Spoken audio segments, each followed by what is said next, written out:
Hello and welcome back to another episode of You and I for the Kenai. Aaron is actually not here today. The first episode, I believe he's missed outside of like one or two. So he's actually in Anchorage doing a wrestling camp. And we'll also have Piera here today for her very first podcast. Why don't you say hi, Piera? Hey. Hi, guys. We're actually going to do another awesome recovery story today. So Piera and Kobe, and we're here with Jessica to tell us about her recovery story. And I do think this is going to be a little bit of an interesting story, and I'm excited to hear it. Jessica, why don't you just get us started? Tell us a little bit about yourself. Well, I'm born, raised Alaskan, and kind of your typical outdoorsy, love fishing, camping, hiking. Just avid outdoors, but winters tend to stay indoors.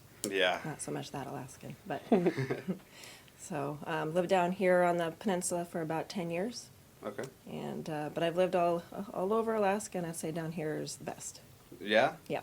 Okay. Yeah, I moved up to Alaska in 2013, and I've lived here so for about 6 years now. I've lived here the whole time.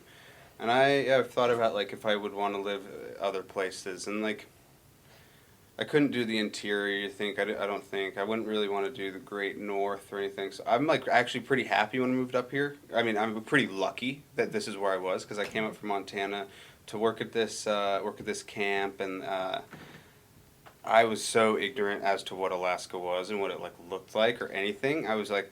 I remember I went into AT&T, I'm like, hey bro, so I'm going to go to Alaska, I think I'm going to go to the Kenai Peninsula, do they have phones there? And he was like, oh yeah dude, you're good. And so, anyway, yeah, I think I got lucky there, it's a great place, so yeah, that's great. So you've lived here for the last 10 years now? Down here, yep. I've actually lived in the interior for some short time. In 1996, I graduated from hair school, and I would travel to the villages in the summer and cut hair. Oh, they don't cool. have hairdressers there, but they need Right. haircuts too. So I'd hang out for 6 weeks in villages that have 100 people population, and I lived in a dry cabin right on the river with my dog, and Wow. would fly back to Fairbanks for a couple of days for civilization, and then fly back out and cut more hair, and did that for a couple of years. So I've been, and then southeast, I have friends down in there, Wrangell area, and Juneau, and so kind of all over here. Yeah, that's awesome. I still want to go to southeast and travel Alaska a little bit more. I think one of the things that was surprising me, like, it makes sense. I don't know about you guys, but like it's really expensive to travel in Alaska. Like my cousin, he's from Montana. He has a cabin in Craig, so in southeast Alaska, and he's like, "Oh, dude, we're gonna be there next week. Like, just fly over, you know." And I think he thinks because it's in the state. Like, if you fly from point A to point B in Montana, even from like the furthest distance, I'm sure you get there for like around $100 or so. But that's just not the case here. You know, I want to fly there, and it was like a week out. It was like truly like $700-800, Yeah. and so it's like.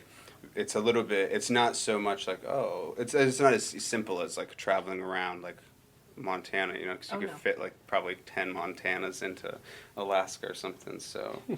yeah. Anyway, so why don't you tell us kind of how you first started? Because I think we were talking beforehand, and I think your story is it's obviously like. There are parts of it that we have not really seen, and we've done, I think, around 20 or 30 podcasts now, recovery stories. There are some parts of it that are unique. So, and I guess I'll just jump right to it. So your it sounds like kind of drug of choice was spice, right? Yes. Okay. If that's not correct, go ahead. Yes, Correct me. it was because, well, before the spice, I smoked marijuana, Right. and You probably my- started that like in high school. probably a little later in Okay. high school. I was one of those kids. I was a little bit sheltered. I didn't even know what a pot leaf looked like till I was about 16, 17 years old. Yeah. Yeah, I had Yeah. no idea. And Okay. and I wonder if in a way that kind of made it to where when I was out on my own, I was like, oh, okay, what's this, and my friends, and they seem to have fun, okay, yeah, I'll try it, and I didn't know, I mean, I've heard drugs say no, they're bad and stuff, but when you're kind of sheltered from those things, you tend to kind of want to experiment and explore those as you get older and spread your wings. And I think that might have been part of the problem, part of what drove me in that direction. So I'm very much, I have my own children, and I'm very much open with everything. Sure. I think it's very important, especially nowadays with what we see just sitting even on the side of the roads, that we should not shelter our kids. Sure. This is raw reality, and Sure. they're going to grow up in this world, and they should know Yeah. good and bad. And so I'm hoping with my story, and my kids have been with me this entire time and seen my ups and downs, that they will learn from my mistakes, gain from my strengths, and grow up and make those right decisions. Yeah.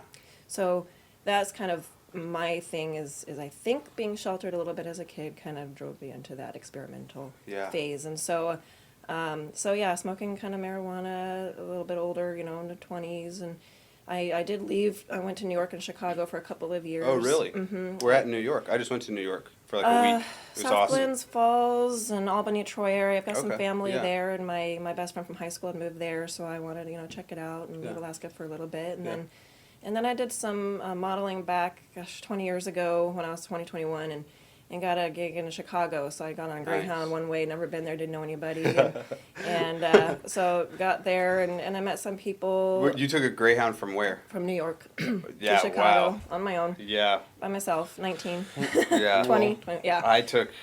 I won't talk about me the whole time, but I took a Greyhound at 19 from Tennessee to Montana, and I was like, that was an experience. It was, definitely different than Alaska. Yeah. But yeah, living in Chicago for a couple of years too, and I think that's kind of where I started my experimenting on marijuana and stuff when I was out on my own in the big city, and it was just readily available on the side of the street. You drive right up and $5 worth, sure, here's a bag, and drive off, and it just was kind of a norm there, and so that's kind of where it started. Then I moved back up here 2002, and it was a few years later I was bartended and served. That's probably a little more than. Probably 8, 9 years later, more so when I moved down here. So I still smoked marijuana on occasion. Wasn't an everyday thing. It was just kind of whenever there was get-togethers or it was around. And then bartending, it was kind of always around. Right. And then it just, over the years, Spicehead became this new thing that all of a sudden you heard in the news or see it on TV, or your friends talk about it, that would replace marijuana as a legal substance to use since it's being sold out of the stores. And so part of, when you smoke marijuana is, well, first of all, you have to know somebody to go get it from. You got to know, is it good? Are you getting your money's worth, So when it's illegal and you're having to kind of go around those and find those dealers, it's a pain. So, well, why not just go to the store and buy it? So much easier. And that's what drove me into my spice addiction. Okay. Was the fact that it was legal. So you think things legal, cigarettes are legal, bad for you, yes. Alcohol is legal, bad for you, yes. Well, spice is legal, it might be bad for me, but marijuana is smoking anything bad for you, yes. Sure. So to me it wasn't like, oh, right or wrong, or it was just, well, I smoke pot and I'm gonna make it a legal thing now and not have to worry about it, and that's that. So that was where it started. Were you did you have family around you at this time? I just had my boyfriend at the time, and then my daughters. And what did your boyfriend think? He smoked marijuana, and then when the spice came on too, he was all about it. And also, Sure, he was like, sure. yeah, it's legal in the store. Yeah. And I think at that point, right, Mm-hmm. there wasn't like a whole lot of health. I mean, there may have been some general health concerns around it, but there weren't it wasn't to the magnitude that could kind of exist today. It was so new. I didn't Right. hear anything. I hadn't even heard of it. And I had a friend who came into the bar. I was bartending one night, and she said, "Have you ever tried the spice?" And I said, "No, I've kind of I've heard of it. I've never tried it." And she's like, "Well, it's legal, and they're selling it down at that store." And I'm like, oh, really? So she had given me some, and I had tried it, and I was actually really impressed at, honestly, You're stoned. 1, 2 hits, and I was like, holy moly, it's like Yeah. almost I'm getting more out of that, more Yeah. my money than I was with the marijuana, and Yeah. so if it's that gray, might as well stick with that. Yeah. So for our listeners, I'm sure most of you guys know that what spice is. I think it's also at times been referred to as like K2 and some other names. However, I'm not certain about that last thing. I think it has been though. Anyway, the general gist of it, from what I recall, is that it's type of like they take like a flour or some kind of something that can like resembles like floury substance, and obviously not like a cooking flour, but like an actual like.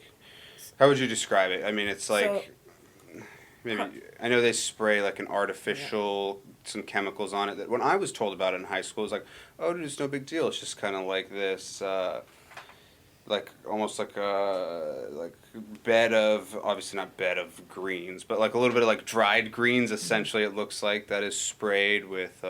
It's just It's like an artificial THC, is what I was told. It's like the same thing, man. It's like the exact same. It's just like they just tweak a little tiny something, no big deal. Doesn't show up on drug tests. Like totally legal. It's like it's totally good, man. It's totally good. Yep. That's what I was told. Yeah, I honestly, when I had seen it, I really didn't even, I guess, question, Right. oh, what's on it? It's in the store. Yeah, It's yeah. legal. So I'm like, well, and at the time, I don't know if I was a little more naive and just didn't know that, that things don't really need to be approved in certain ways, Sure. To be sold out of a store, but you think that they do. Mhm. And so I thought it was okay. Yeah. To the point almost like a cigarettes or alcohol. So knowing that it's still not good for me, but it's okay. It's Yeah. not gonna, kill me in one day. And I think what they do is, at least they used to do this, is they just put not for human consumption on the bottle or whatever, and so then that skipped around a lot of regulations.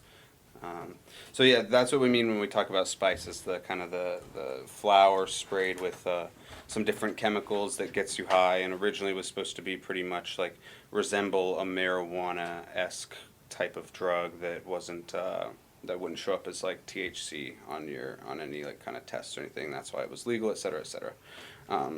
So okay, so it's new, and you're. So what's that? Does that kind of take off? Because you said before you were smoking marijuana, from time to time, but not like every single day. Mm-hmm. And so then you start smoking spice, and is that kind of more of an everyday thing? It started becoming an everyday thing because the high itself didn't last very long. Right. So with Like marijuana, 45 minutes, right? Oh, maybe 15. Oh, okay. Oh, yeah. Okay. After 15 minutes, you're like, oh, I don't really, and it only takes one or two hits to feel Sure.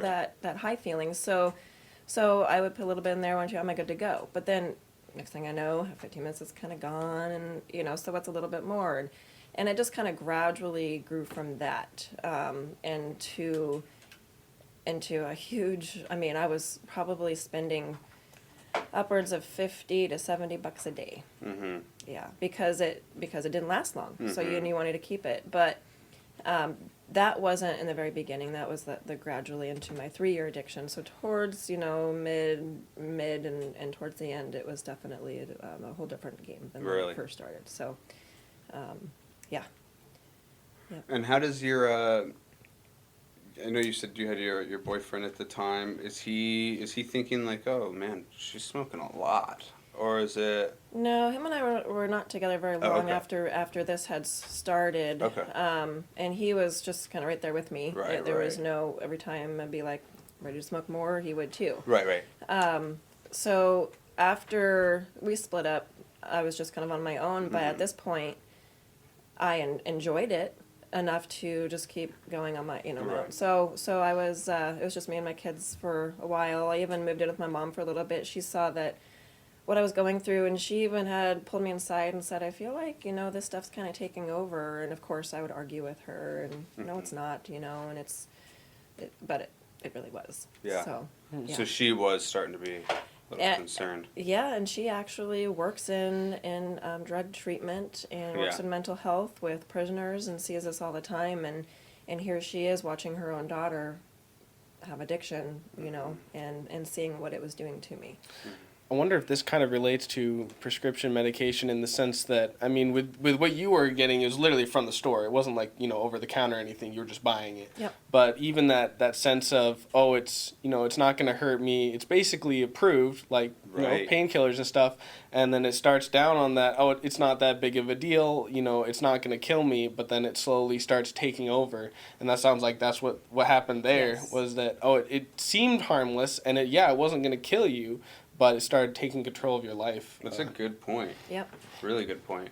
And that's exactly what happened. Yeah, I feel like with prescription medications, and maybe not as much today, but at least for a long time there was like an assumed kind of cleanness to it, or like an assumed amount of like this isn't so inappropriate kind of gig, you know, like it was either like written for me, therefore like it's for me, this is just fine, or like it has been approved, so. Like, and then, like you said earlier, you assume that the spice has gone through some kind of similar approval process. So I wonder, yeah, that's a good point. Like, I wonder if people's, at times, their willingness to really consume these products without as much concern or as much, maybe even like basic guilt, like, as they would obviously with something like, and I think obviously this has part to do with like some basic like fear out there, which is probably rightfully placed, like heroin or crack or cocaine, you know. But really, you know, some of these drugs can have some pretty similar effects, Oh, yeah. you know, and similar consequences. So I think that's a really good point. Yeah. Thanks. Huh. Yep, definitely. Gradual and thinking it's okay, and then it takes over. And then you're probably conflicted too, I would imagine, because you're thinking, okay, like my life at this point is maybe not so okay, but then you're thinking on the other hand, like, well, it's approved, like it's not supposed to be a big deal, and so there's like this kind of wrestling with yourself. And when it's readily available in multiple stores in every town you go to, I mean, it was the point where when I'd go to the store and it was a drive-up store, tobacco shop, you know, you drive up to the window, ask, you know, for whatever that they had and, you know, what deals they had, and they knew me by name, I knew them by name. But when they didn't have any, friends and I would actually pull our money together and drive all the way to Anchorage or Wasilla. Wow. You know, and to get it, because we were all kind of going through the same thing at this point. Yeah. You know, so it was like, have it or feel horrible. Yeah. And so it was, let's pull our money together and let's take a road trip, you Yeah. know. And it was a long road trip to get there because at this point, you know, at this stage, we were so addicted to it that without it, every 2 hours, I would be pukey sick. Oh, wow. Yeah. Oh, wow. Yep. So at that stage, was it still sort of rationalization, like, let's all take a road trip, it's going to be a good time? Or did you kind of realize as a group that, hey, this is more of a dependence type thing? Yes, at this point. So to kind of fill in the gap there, when I, you know, first started smoking that, thinking it's okay, it's legal, it was fine. I felt fine. I felt, you know, normal. I could function daily. I could take care of my kids. I could still pay my bills. I was going to work on time. I was, you know, everything was fine. And it was probably within about a year or so, maybe a year and a half after, you know, starting to smoke that it started becoming more known as a harmful substance. People started having these, you know, overdoses and these issues. And what happened was these stores that were selling it were making such profit that when the chemicals that were in these would become illegal, the scientists behind this would create a new chemical and replace, so that way they would have to Reinvestigate, reinvestigate, re-research, yeah. find new chemicals to make illegal, to go after, Go through and the it takes process. so long. Right. And so in the meantime, people who were actually buying it and smoking it were smoking just true poison. And when you mention about, you know, substance sprayed on this stuff, I had done so much research after doing my recovery to find out what and where this came from, where did it originate, you know, why is it here, you know, and I had found, I mean, they had full-on warehouses in California and in China. These were being shipped from overseas and actually funding terrorism, from what I found. I mean, I've worked with people out of state and FBI and stuff since Wow. then, but you know, like I said, go and fill the gap there is they would, in these warehouses, have just all these different type of plant material in these bathtubs. And they would have these sprayers that you would use for like spraying vehicles. Okay. And they would just spray these tubs, and they would kind of mix it together and let it sit. Well, the stuff on the top, the chemical would kind of soak through, and then the stuff on the bottom would just be kind of like just soaking in it. And so when they package it up and sell it, you don't know what strength you're really getting. Are you getting the top of the tub, the middle, or the bottom? Right. So sometimes I would get some that would just seem way more intense. Same brand, same packaging, everything, same price. Bottom of the tub. And then some, and I didn't realize, the times that I was smoking that more intense stuff, or, it, because at this point it had taken over. Right. So there came a point where you're learning that it's harmful. How are you dealing with that information? Are Well, you this like, was- oh, that's wrong? Kind of rationalizing what I would say is kind of an addiction at that point. Yes, so my research kind of came toward the end, because at this point I was sick of being sick. Sure. And so in the 3 years of my addiction, like I said, about the half of that, everything was okay. But it was when Right. they started changing the chemicals, it started to make me sick. The last year and a half or so. Yeah, and at this point, I had met another guy. We're actually still together, almost 7 years now. But Oh, when we first nice. met, I was addicted to spice. He knew it was legal. I was still buying out of the store. He didn't like it, but it wasn't a deal breaker at the time.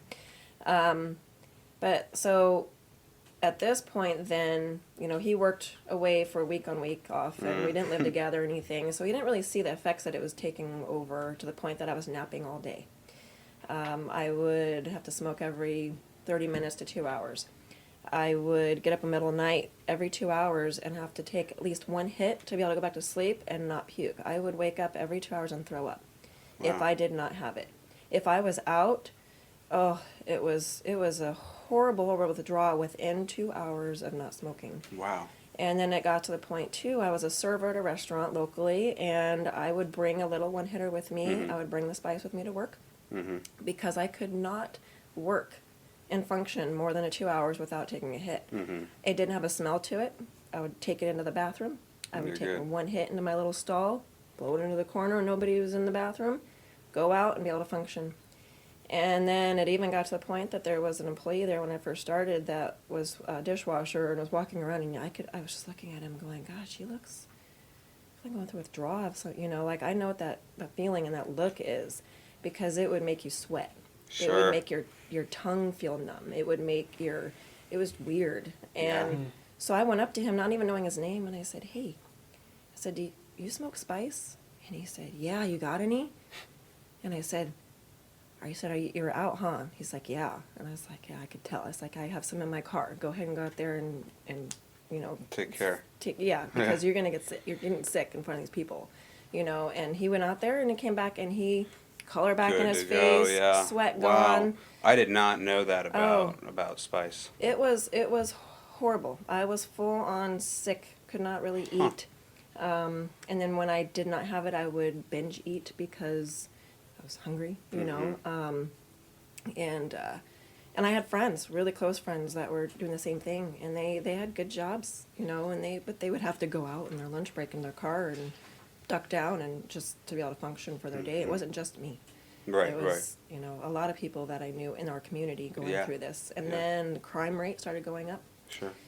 Because at this point, the stuff was cheap, but you had to smoke so much of it to stay. It wasn't cheap, yeah, And yeah. then it would make you sick if you didn't have it, so you'd have to continually purchase it. Yeah. So then that's when it got to the point where I was stating before that it was costing me over $50 a day. And even through the drive-up window, the guys knew my name, and I would say, hey, I get paid Friday. Can you guys throw me one or two until then? Yep. They would front me through the window. Wow. They would tell me, they would say, oh yeah, I said, oh, you got a 10-gram package, because I get paid or something, and that would last me, a couple of days, Right. and $100. And he would say, oh, I have one on hold for a slope worker, and what slope workers would do is they'd purchase the 10-gram ones and then put it in little tiny baggies, hide it in their clothes, in their bags, and take it off to the slope with them. Really? Because it was not detected in drug tests, and it was Yeah, their way right, of being right. able to take something there with them, Yeah. because a lot of times when they come home from the slope, they are able to have their, their beer after, Mm-hmm. sit in the sun, have their beer. They can't do that up there, So if you're addicted to spice, why not bring it with you and hide it in your thing and nobody knows. Mm-hmm. Not going to detect it in a drug test. So Yeah. it was not just, bartenders or servers. It was Right. network. It was, your everyday average people that Yeah. got sucked into it. I guess I didn't think about that, but I did know, like, when I first heard about it, that it was obviously, it was like a good way to get high and not have to worry about your basic drug tests. And I know, like, it wouldn't show up, and if people were, the people who were using marijuana and were concerned about drug tests, the fact of the matter is that marijuana will stick with you in your fat cells, for like 1, 2, 3, 4, 5, 6, 7, 8 weeks, a long time, just depending. So people who enjoy that who enjoy smoking marijuana but like are subject to drug tests, that those two don't reconcile well. Yeah. Like they're pretty strong conflicting. So yeah, I guess but I have known like a lot of people that worked on the slope that just like knew that marijuana was not a part of their options due to the but yeah, spice I would see in this area would be a strong alternative. Yeah. Okay, wow. So at this point you're getting really sick, and some of your friends are obviously Getting sick too. sick as well, and so I assume there's a point where you're like, I'm sick of this. Well, it really kind of, I guess, reality hit me when my friend who her and her boyfriend both had smoked had called me and told me that her boyfriend had a seizure Oh no. and was having health issues, and then my own health issues started happening to the point where I couldn't breathe without wheezing, and at night when I would sleep it was like Really? oh yeah, just normal breathing, and I couldn't do anything activity. scary. Like it was very scary. I'd feel out of breath. It was very scary, and I actually ended up in the hospital a couple of times because of coughing up so much stuff and feeling sick and wheezing. I thought pneumonia and stuff, and I had gone in a couple of times in a few week period, and the doctor told me, and of course I was not honest with the doctors. Right. I didn't. No, I don't do drugs. I don't do Yeah. any smoke or anything. And so they're doing chest X-rays, see if I have pneumonia, and they tell me, they say, well, you don't have pneumonia, but if you come back again, we're going to admit you because you're obviously having issues. And my doctor actually nicknamed me Wheezy Girl, and because There's my a rapper breathing. named Wheezy. Yeah, So that's funny. So when the Wheezy. doctor would say that, and I couldn't breathe, or at night when I was sleeping and wake up just drenched, through the sheets, Sweat. blankets, oh yeah, and then feel nauseous, run to the bathroom, puke, then go in the kitchen, under the fan by the stove, take my couple of hits, feel normal, go back to sleep. Change sheets, put towel down, something. This was an every night, everyday thing for a while. But like I said, It's my always friend. surprising to me the amount of I guess stuff you would not ever tolerate in your own in your life that you allow yourself to tolerate in the midst of your addiction. Yeah. You go through so much work and you tolerate so much just crap, you're I would sweat every day, I'd puke every day, I'd have to change my sheets all the time, and it's just I would think man, if I had to do that every day, I'd be thinking I can't live and then obviously you're getting to that point, but Yeah. it's not surprising, I guess, but it is just the different things people end up putting up with, because that does just get such a strong grip. Yeah. So my wake-up call was not just my own health and my boyfriend's health and things that I was going through. My wake-up call was actually watching the news and seeing 20-something overdose on spice in Anchorage alone. 6 calls a day, ambulance, multiple people dying.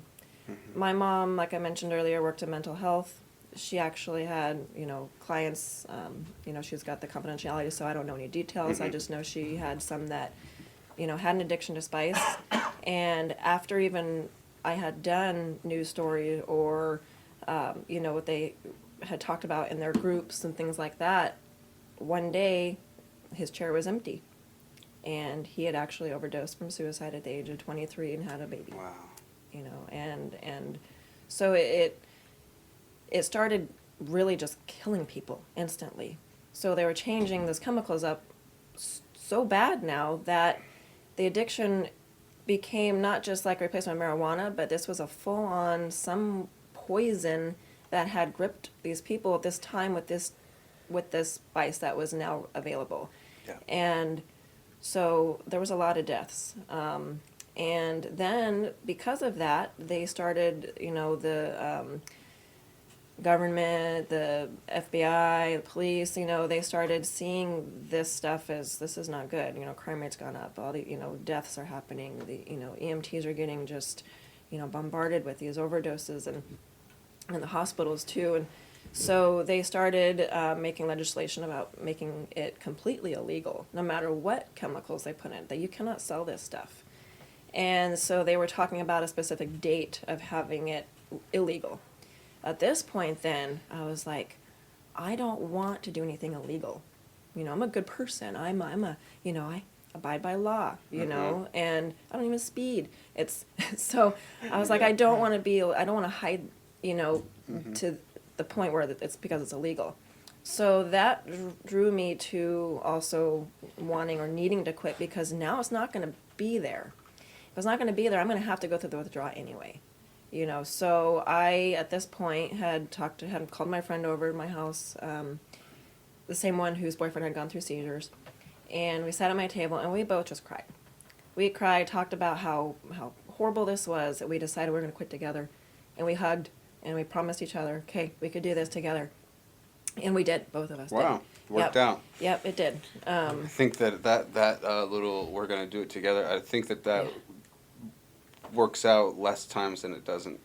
Yeah. So I think both of us nice. had seen, how horrible it was, what it was doing to, and being illegal. And at this point here, within a few months, we're like, oh, yeah, if we can't buy it in the store, if we can't, we can't order. You could order online at this point, but the hassle of. That's a little illegal too, though. I had ordered right? it online one time. Right. Yeah. Once. But it if wasn't it's illegal illegal at the time. here, if it becomes illegal here, though, Then it would and be. you guys order it online, you'd be doing something illegal, right? Yeah, and at Right, this kinda? point, we didn't order online when it Right, became right. illegal. It was Right. before. I just mean wanted to that see. wouldn't have really fixed your problem as to No. wanting to stay within the legal area. Yeah, so ordering it online, if I wanted to keep going the illegal route, I could have done that. Sure. But that was definitely something that pushed me away from continuing on top of, because of my health and going to the hospital and not being able to breathe and throwing up all the time, and knowing that now I'm not smoking because I enjoyed it. I was smoking to keep me feeling alive, to make me function and be able to get through the day. Yeah. So, Like it wasn't fun anymore. no. Was that like a sudden realization, or kind of hit you all at once when you were talking, or with your No. friend, or were you kind of aware of that? I was aware of that. It was gradual. The news stories of the overdoses, it becoming illegal. It was more, it was more talked about now of how horrible it was for you. I had kids, I had mom guilt. I had, financial issues, to the point that, I had shut off notices on bills. I always made ends meet. I mean, they always ended up, taken care of. I always had the roof over their head. But it was sure a struggle. Yeah. It was a big Yeah. struggle. Yeah. Yeah. I And I never imagine- stole. I never went that route. But Sure. it was a struggle just to stay afloat and be able to make ends meet. I would say your responsibility, like how responsible you were in life in general, was probably a lot less than you had been accustomed to throughout your life previously, right? I mean, you had probably before then not really had as many of the struggles that you had. No, not at all. Yeah. Yeah. Yeah. So you and your boyfriend, you guys did it together. What was that like? So my boyfriend that I have now for 7 years, when I first met him, he did not smoke. In fact, he doesn't smoke he never smoked marijuana. He not even cigarettes. So he saw me Good going lungs. through this. Yes, Good yes, lungs. and he was a runner. Nice. He saw what I was going through, but he kind of stepped back from it and just kind of let me do my thing. We're never one to tell each other what to do. We're very much our own person, and I think that's probably why we get along so great too, even to this day. But he did see the effect on it, and for 2 years he was with me while I was going through this, the downside of my addiction, the throwing up. He would be in bed next to me, and I'd wake up, go to the bathroom puking. He knew, and he could hear my breathing, but he didn't go anywhere. And then one day I told him a couple times I was going to quit, and he just, okay, but I could tell he didn't believe me. And then one day I'm like, the day that I had my friend over and we hugged, he wasn't there at the time. And then when he had come home, I said, so yeah, my friend so-and-so and I, this and that, and we made a pact and we're going to quit. And I said, I'm going to throw away all my stuff. And I did. I went and emptied my drawer out, took my pipes, everything, and I just tossed them. And I don't think he believed me at that time. He's like, she'll get it. She'll Yeah. fetch him out of the garbage Yeah. later. But it was after a little while of going through the withdrawal, he had actually confided, and told me that if I was going to continue doing this, he was actually thinking about leaving me over this. And Right. I had no idea. Yeah. He was actually contemplating that at the time. Yeah. And, but then Makes after. sense. Yeah. So I don't blame him either. Right. Yeah. Who wants to live with that? Right. And, but it was after. You got your own relationship going on with Spice. Oh, yeah. And like it took. he wants a relationship and Yeah. you got another one. And it was after I actually, after my recovery, I had a talk with him, and I said, 2 years you've been with me like this. I said, you're going to get to know the real me now. Right, right. That wasn't me. I yeah. said, so it's almost kind of like starting over in a Yeah. way. Yeah. And he told me, he's proud of me, and so he's been a good support. Yeah. Yeah. And so that's awesome, actually. That would be tough for sure. Yeah, so you throw away your stuff and then no relapse, huh? No relapse, Okay. because at this point, it was had gone into legislation as being illegal. Okay.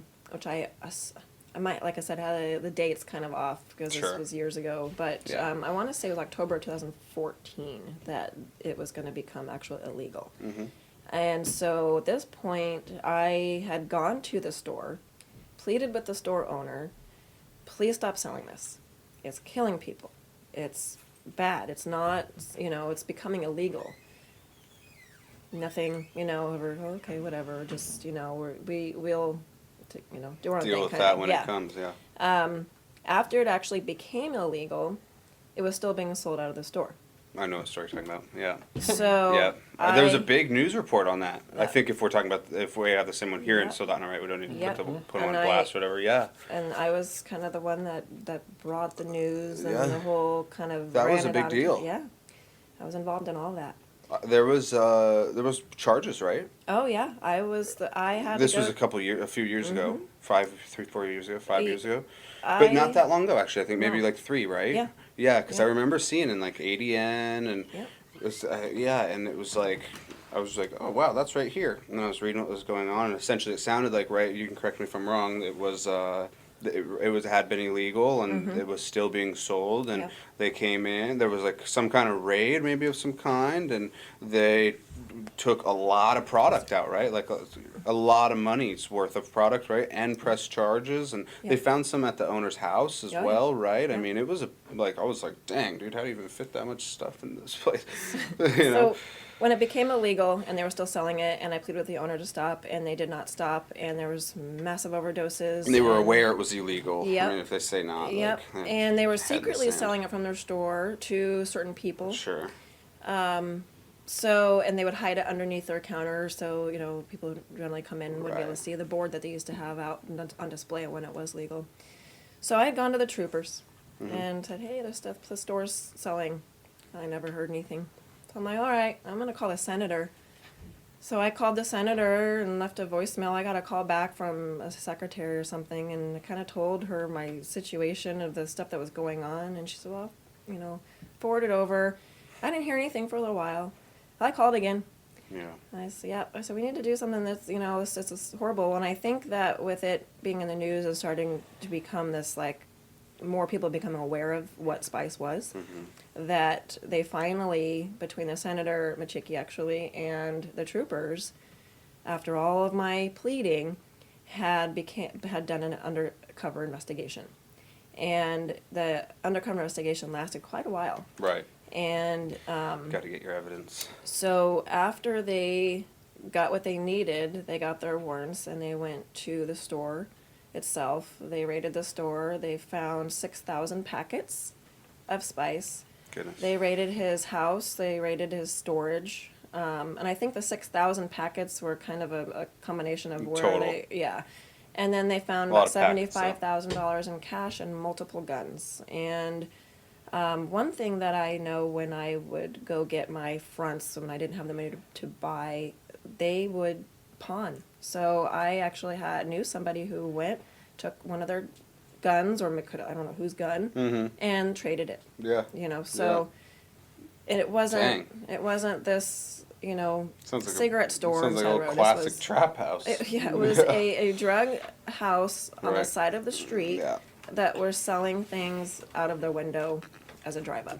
Yeah. And this was not okay, especially with everything going on, my own self, you know, after recovery, seeing all these people committing suicide, overdosing, and watching even YouTube videos of people overdosing is just insane of what they go through, the convulsions, the puking, their heart rate, and then some even go opposite and become, get this extra strength and fight off the officers. They become like this, superpower human type of thing, because they don't, it's just the way it affects them. So Yeah. even EMTs or police that come on scene to an overdose, or people smoking spice, could be in harm's way. Yeah. You know. I think spice falls into like what's commonly called like a designer drug, and I Yeah. think those designer drugs, they have some I think their effect on people is so variable.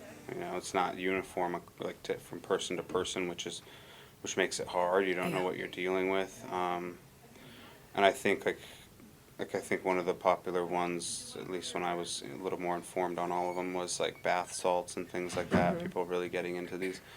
And it's sad because, like you said before, people do the whole, they'll do this chemical's illegal, we'll just tweak it by this little bit, now we're good. And by the time they get around to banning that, it's already had its negative impacts, Yeah. you know. So, I imagine you can still order this online, do you know? I'm not sure. Probably. Somewhere. Yeah. They ended up changing it to the point that they've made liquid form. Okay. So you can put it in those e-cigarette things, Oh. or anything that you can vape from. Sure. So, and there's no odor, and they have Right. flavors. Yeah, And yeah. so it was scary enough when you're looking online that people could be walking down the side of the road, and instead of smoking out of like a marijuana pipe, they would be just using like their vape pen, or you think are those legal. Yeah, right. But they have spice in there. Yeah, You know, yeah. and you don't know if that's what they're smoking or not.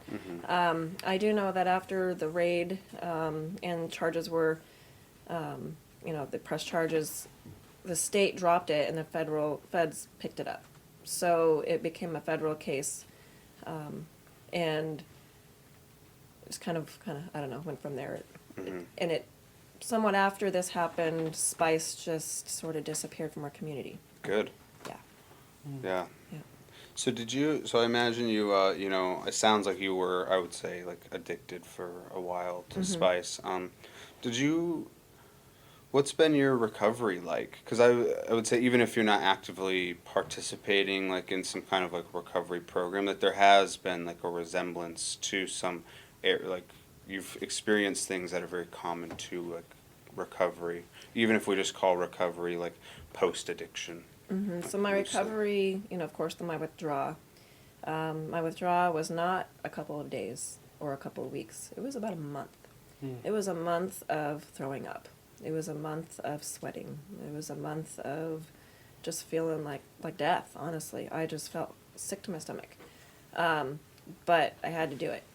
And that was that pact my friend and I made. And like I said, we did it together. So when we feel sick, we call each other and be like, hey, chug the Gatorade, stay hydrated. That was a huge thing, stay hydrated, and, just force yourself to drink. And so after the withdrawal period was over, and I just felt normal again, and I can function normally without anything, that's when I started advocating in the community to bring education. It was, people needed to know what it was, and in a form, me opening up my story was my form of recovery. Because if I'm going to share it with people, I better follow through so they don't see me fail. Mhm. I'm not a failure. I work hard at everything I do. So this is what I'm going to do, and I can't fail. So that's what the mindset I had. I don't want to embarrass myself, you know. So I let it be known. I was on the news. I had, you know, Channel 11, KTV News drive down from Anchorage, and they did a news story on me. My family, my kids were there. My boyfriend was there in the news, and you know, so they could see that I was, you know, normal, didn't, you know, commit crimes. I've never ever been in trouble with the law, and I was, you know, had a family, and that this wasn't a stereotypical, you know, homeless type of drug. It did hit the homeless population in Anchorage pretty hard, but yeah, but it could have anybody. It could hit anybody. It's not just, you know, one type of group of people. So in that story, of course, I opened up, and then it was aired on the news, you know, our local channel, you know, 6 o'clock news. Then after that, I got a call from the college, the Peninsula College, asking me to do a stand-up, you know, presentation for their students, talking about what spice is and what it does and what they should be aware of when they come up on a scene of an overdose. And so with that, I had to become educated on what it was and where it came from. And when I started doing a lot of research on it, I started doing investigating too. Ended up working with a guy out of state whose son committed suicide at 14 years old, the first time he had ever taken a hit. And so this dad made it his mission to go to schools down in the States with drug sniffing dogs, go with the, you know, the sheriffs that they have down there. They do school raids. He talks in assemblies, and he still does it to this day. Wow.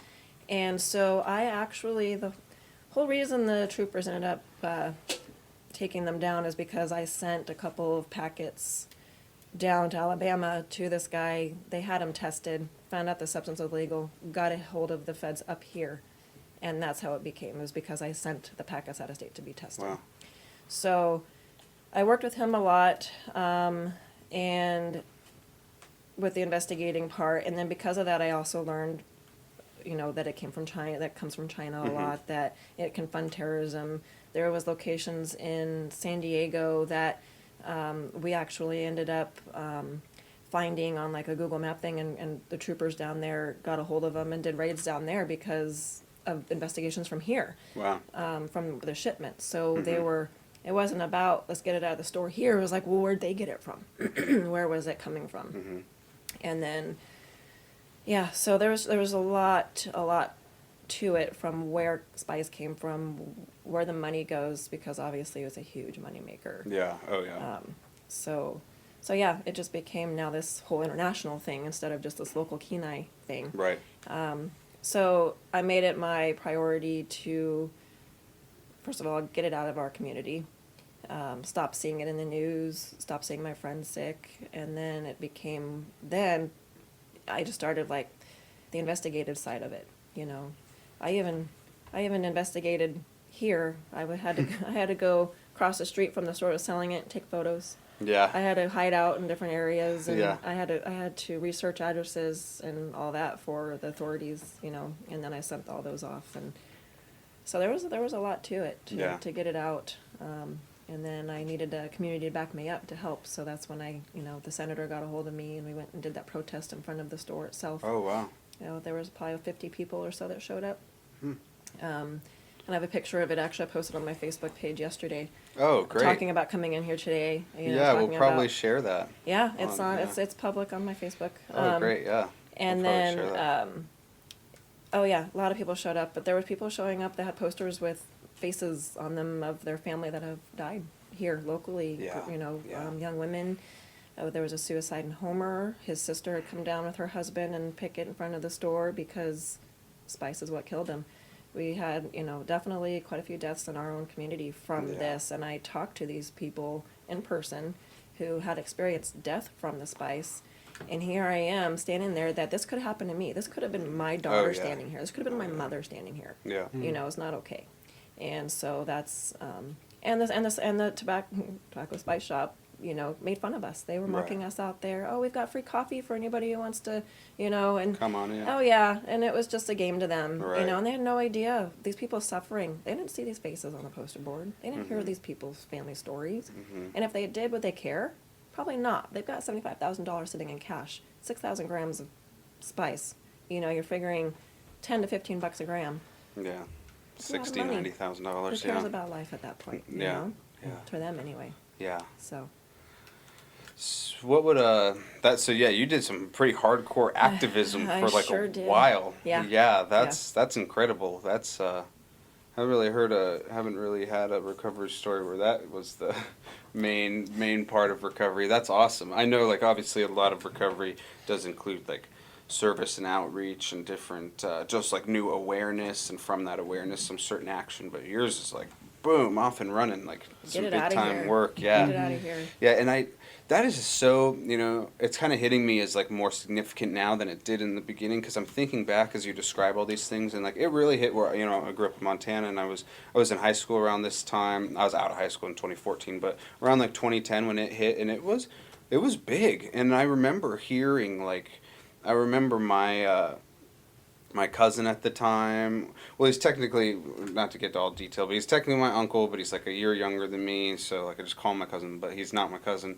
He's my uncle. Anyway, he like had a bad reaction to it, and like we knew other kids that were having like really some serious reactions from it. And remember my uncle even told me, he said, "Eric, like I don't want you to smoke weed, like, and I sure hope you're not gonna like be smoking a bunch of weed your whole life." He's like, "But man," he's an anesthesiologist, and he said, "Just the thing I do not want is, that spice stuff." Like he said, "We just see people coming into the hospital all the time with too much stuff." He's like, "Just do not smoke that spice stuff." And he was he wasn't saying like if you're gonna do one, he wasn't saying like smoke weed, but he was like, "Dude, if you're like adamant about this, like, just smoke weed." Like, it's like, this is not good. So yeah, it's just like, that was bad. Like, that Yeah. was all just so bad. And I imagine that this is still gonna, there will be a new one. There will be Oh. a new something. So I think it's just important that parents and like and anybody, parents who are like like looking after their children, but also people who are, whether you're children, adolescents, adults, like if you're looking at like doing this designer drug that's like legal and sold in stores and stuff, that we've been through this, we've seen that it's bad, like it's not good, like it's just not a smart choice. It's like you just don't have no data on it or anything. You don't know what's going on. It's getting changed all the time. And that's kind of why I went the direction I did, because there was people coming to me all the time, or when I post about it on my Facebook, like, "Oh, yeah, well, what is that?" I have questions on what's spice. Potpourri. I heard it's potpourri. Right. It actually kind of smells like it. Yeah. It smells sweet. It smells good. But no, it's not potpourri. Right. I'm not going to the store and buying, the shaved pine cones. 10 grams and of potpourri. Yeah, not quite the same. On every other day for fun. Yeah. But no, I think after all the investigating that got done, and after the owner got charged, and the state dropping the charges, and I found that out, I was like, well, why? Oh my gosh, what happened? And, did he get away with all of this? And I found out the federal picked it up. Right. And it was the first and only so More far federal resources. case on a spice that's so far. Wow. So I had to go to court and Yeah. testify and get on the stand, Yep. and it was difficult Get because cross-examined. yeah, because I got to see him in person again, and after he'd been in jail for at this point, maybe over a year before the trial started, and I when I saw him, he looked way different. He didn't look healthy. He looked half his size, and I was like, oh my gosh, this guy was just somebody who lived here in our community, and probably when he took over the store, didn't realize he was doing anything wrong, and then when it became illegal at this point, he was so drawn into the money Right. that having the social of the people that would come to the store and whatnot, and just his reputation in the community, and so to sit there in front of him and actually talk about my story, and how it almost killed me, and how it did kill a lot of other people. Yeah. And there's some accountability on his part. Yeah, I held myself completely responsible for driving to that store and Right, buying it and right, using right. my money. I am not saying that it's his fault. No, that I own up to that, and that's why I feel it's like my obligation to then educate everybody else, so I can actually look back and say, okay, it was worth something. Mm-hmm. I didn't just go through this, recover, and live my life. Like, Mm-hmm. now I can actually make a difference and say that my recovery was worth it, that going through this experience was supposed to happen because, for my own belief that things happen for a reason. Sure. And and overcoming what I did and how I did it. And I just feel like that was supposed to happen so I could help other people in the future.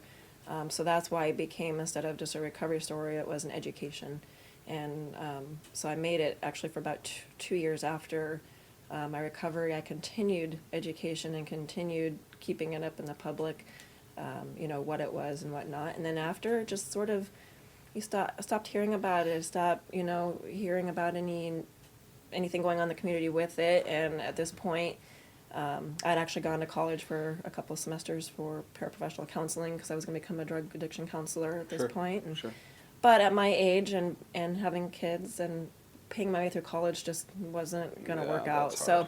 so I more so just did it on the side. Yeah. If people could reach out to me if they have questions. And I actually talked to a girl who was 17 who had been addicted since 14 out of suicide. Yeah. I've had people reach out to me who I don't know, just say, my son's on this, what do I do? Or I Mhm. have, I want to stop, or so I've actually had a lot of people reach out to me, not in a while, because like I said, it's been a few years since I've even been in the community that I'm aware of, or even a problem anyway. Mhm. So at this point, then I just kind of went on my way and started, just being more present for my kids. Yeah. And going a different route with career and just maintaining, happiness and health and living my life, making the right choices, Sure. every day. So, Yeah. and then, my kids had seen me at my worst, and now they're seeing me at my best. And, Yeah. and at their ages, like I said, I had mom guilt for them to see me in that position. But Mhm. again, part of that is my thought of everything happens for a reason. Mhm. They see this. It may prevent them from, making those choices as they get older. Mhm. So even with my daughter sitting here right now listening to me, she's going to be 10 years old next month. It's young. My kids were young when they saw me go through this, but I am in no form ashamed or, going to hide it. And I think that will just make them stronger. And then also people who've gone through what I've gone through just makes you stronger when you can overcome things. Yeah. So, Yeah. yeah. So before we kind of wrap up, it sounds like, you like you said, I think you summed it up pretty well. You kind of went from your worst Mhm. to your best. Obviously you were kind of I would say you were pretty well enslaved to spice use. Every half hour, every 2 hours, and just sick all the time, and just putting up with some stuff that you normally wouldn't tolerate, like in your own life. Mhm. What's kind of the best parts that are like obviously compare and contrast kind of thing? What are some of the best parts of like today, living a nice like sober life? Like, what are some of your best parts? Like, I don't have to worry about my electric bill getting shut off. right, I have to- right, I have more, I'm more aware of what's going on around Sure. me. More involved with my kids and my boyfriend, and so I would say probably, the best part now is feeling alive. I'm more Yeah. healthy now at 40 than I have been most of my life, and Mhm. and I'm actually a certified personal trainer now, and, Yeah. and help people, with their health and reach goals. And Yeah. and I think it's just in my nature to want to help people, and I think that's always been kind of the direction I've always wanted to go, and so even going through my recovery, and wanting to help other people go through, the same thing, I think that in general is just kind of my nature, and that's probably what drove me into making those decisions in my recovery to go after it and get it out, not just be recovered and stay recovered, Yeah. being active in Yeah. it. So Yeah. I think, but yeah, right now it's just waking up every day knowing I can breathe without wheezing. Mm-hmm. I'm going on a 10-mile run tomorrow. Nice. I would definitely 5 I years just ago. ran 3 miles the other day, and I was like, I'm 2 miles in. I'm like, I want to quit. Like, I just want to be done. Yeah, I'm getting Yeah. becoming mentally prepared. But 5 years ago, when I couldn't breathe, if you told me I would run Oh, 10 miles, yeah. no, I probably Yeah. wouldn't have lived. Yeah, you like wanted like a smoke form of a camelback that you can just like breathe in the whole time while you run. Maybe like Or if I you get would've- smoke yeah. the whole time for 10 miles, Yeah. you'll be able to track it. Maybe. Maybe actually. Yeah, Oh, yeah. oh, interesting. Yeah. Got a new. No, No, I'm not gonna invent. Not gonna invent that. Not gonna invent that. That was still a good idea though. Bad idea. Bad overall. Good, decent idea. Yeah, fine. Anyway, so I feel like we should sign off with something different than that. But Yeah. so Something to note is that I guess it's not common in the realm of podcasts that we've done and stuff about people basically stopping when they come to realize that the negative side effects are very real. Like, sounds like what turned it around for you was hearing about people dying of overdose, and that's not necessarily common, but I think it's good to keep in mind that there are some people that just don't know. They just don't know that these products that have a potential harm. So even getting that information out there, you tell people that side effects of drugs. Oh yeah, everyone knows that. Well, that's not necessarily true. Yeah. And No. having that information out there just to change even one person's life around, I think is huge. Yeah. yeah, you man, with all these insights. Yeah, that's a really good point actually. It motivated me more so when people would reach out to me, or I knew that maybe I helped prevent a suicide. Right. Or, I actually, my friend and I, went through it together, and she quit too, and seeing her, flourish and do so much better, it just drove me to just want to keep going, because I was changing people's lives for the better, and why not keep going? So, Yeah. yeah, so that was my mission. So this is another excellent recovery story. Jessica, thank you so much. I really do think that this is, one, just in general, super interesting, right? Because this was like a really unique kind of phenomenon that kind of took place in Alaska and I'd say nationwide, perhaps even worldwide, but I can't speak to that. It was really unique. It was like it just took off, and then it kind of went away, and I hadn't thought about it anymore. Yeah. But that didn't go away. I mean, I would say it went away because some people did things about it, and you did a lot, probably maybe more than anyone else, I don't know.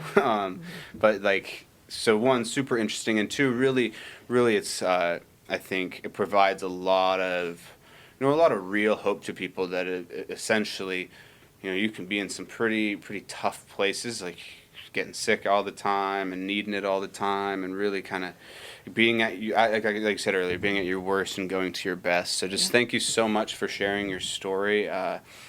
Listeners, I hope you enjoyed, and I would just like to suggest, if any of these new kind of products are coming out, I think there were a lot of things here said today that you should consider that would then, I think, rightfully make you a little bit cautious as to how you then just like jump into whether you consume that product or not, or how you treat that product. So, yeah, thank you so much. This is you and I for the Kenai.